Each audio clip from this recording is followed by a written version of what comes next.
살피시는 눈, 들으시는 귀라는 제목으로 같이 하나님의 말씀을 나누겠습니다. 오늘 본문 창세기 16장은 당황스러운 장면으로 시작이 됩니다. 앞서 15장에서 하나님의 귀한 약속을 받았습니다.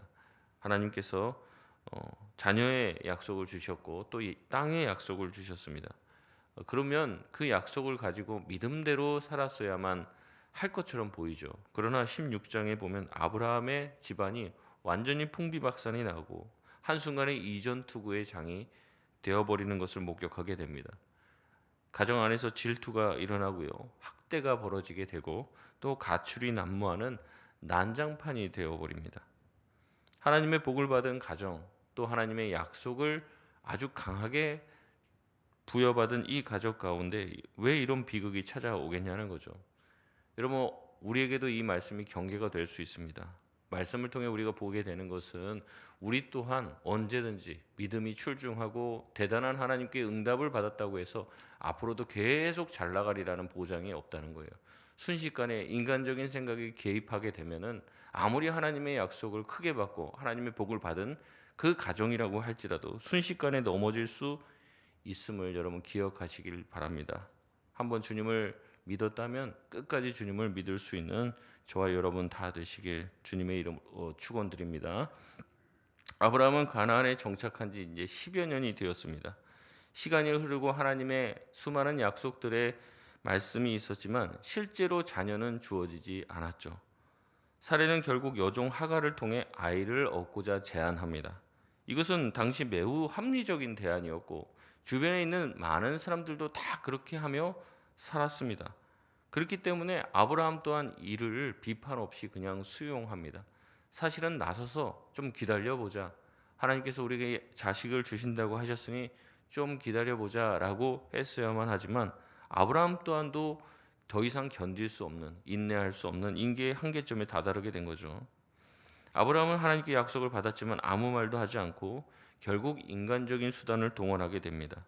임신하게 되죠. 그러나 이 임신은 가정의 행복의 소식이 아닌 가정 파탄의 소식으로 바뀌게 됩니다. 종이었던 하갈은 임신하자 이제 주인인 하갈을 멸시하죠. 멸시를 받은 사례는 반대로 하갈을 학대하게 되고 이 모든 책임을 아브라함에게 떠넘깁니다.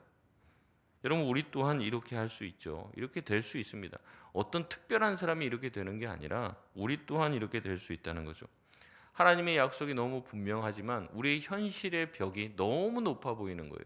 하나님의 약속은 먼 것처럼 보이고 허황되고 그 말씀이 정말로 이루어질까 하는 의심이 계속해서 우리 안에 피어납니다.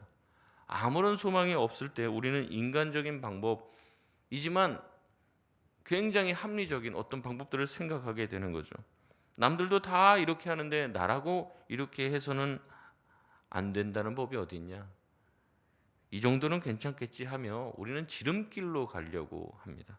그러나 우리가 선택한 지름길은 우리의 인생을 더 빠르게 가기보다 더 꼬이게 만들 때가 많다는 거죠.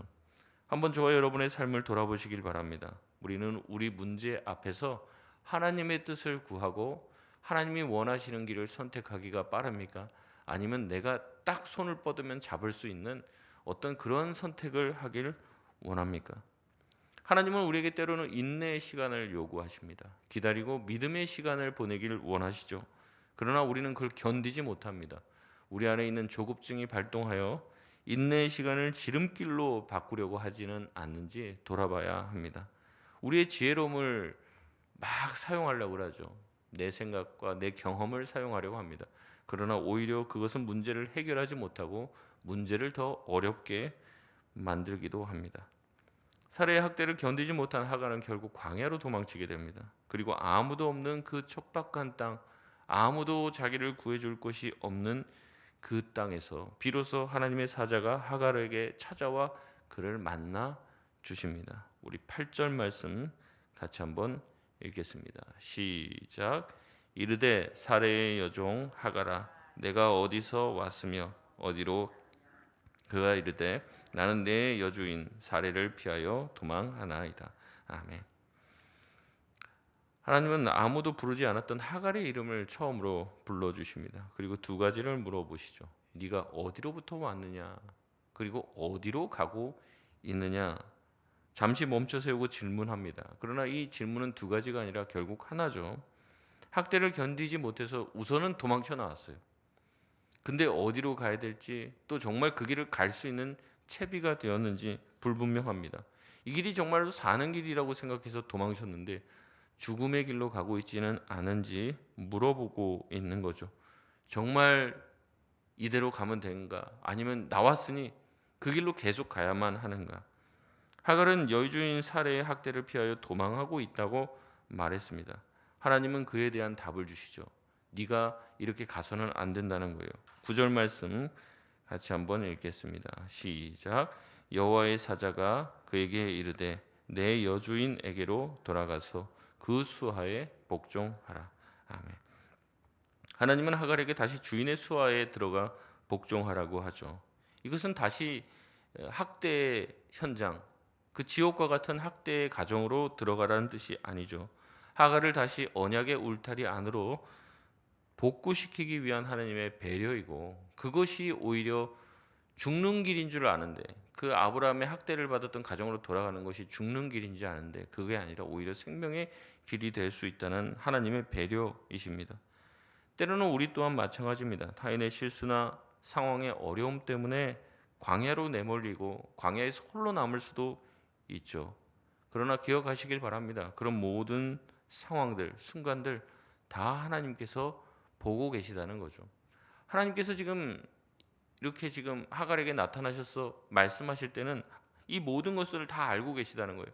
하나님께서 말씀만 안 하고 나타나지만 않았을 뿐이지, 아브라함의 장막 안에만 있을 뿐 아니라 광야에 내몰려 있는 하갈에게도 주님께서는 함께 하셨고 그의 모든 고통과 억울함을 알고 계셨다는 거예요. 그래서 광야 샘물 곁에 있는 그에게 찾아오는 거죠. 주님은 우리의 억울함을 아시고 우리의 고통을 들으시는 분이십니다. 하나님은 또한 하갈에게 그냥 돌아가라 하지 않고 다시금 하갈이 아브라함의 집에 돌아갈 수 있는 용기를 주시기 위해 약속을 주십니다.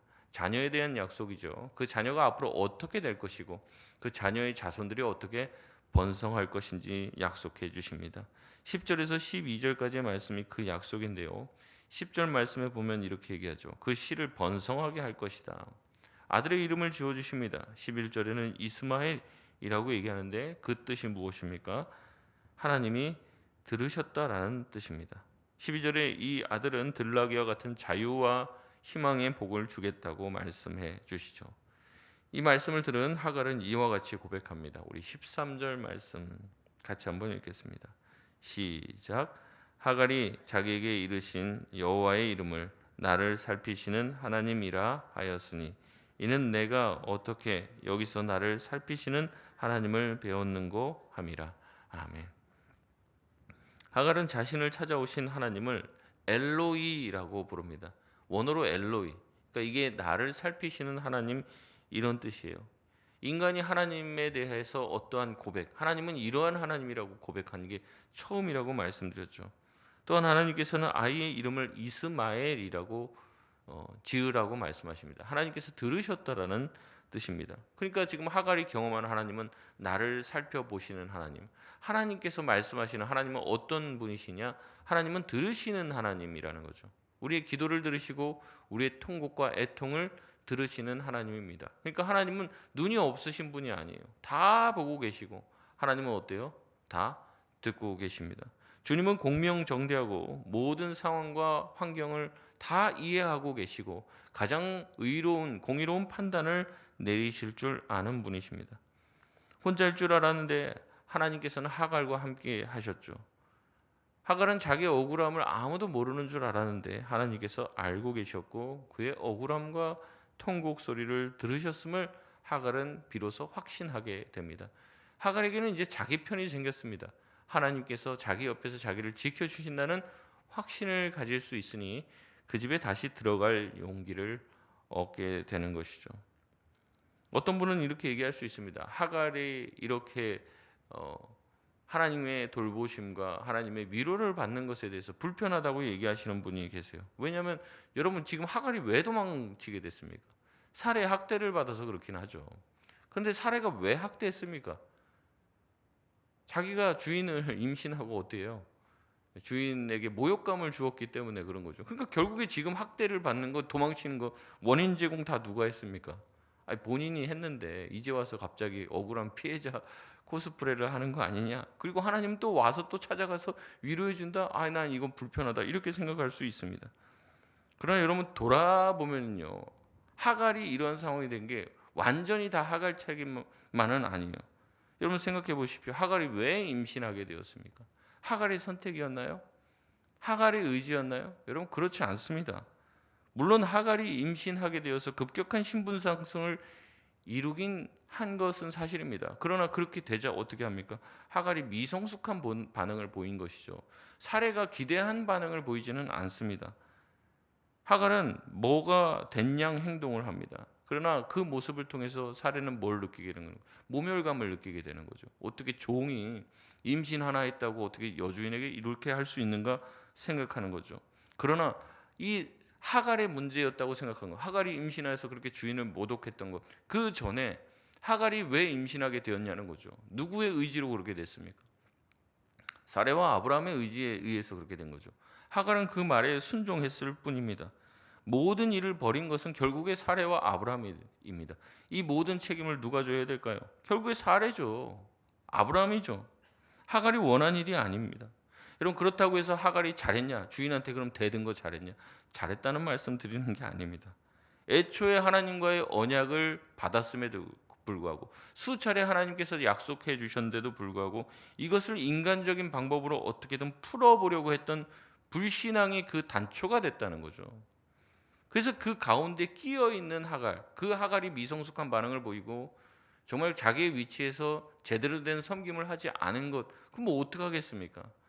좀 잘했으면 더 좋았겠죠. 그러나 그런 모습, 그 아브라함과 사레의 그 인간적인 어떤 행동과 결정에 의해서 소위 말하는 피해를 입은 이 하갈을 하나님께서는 불쌍히 여기시고 위로하신다는 거죠. 하갈이 대든 게 잘했다는 게 아니라. 하나님의 약속을 받은 하갈은 결국 돌아가 아들을 낳았습니다. 아브라함은 86세에 그 아들을 낳게 되어지는 것이죠.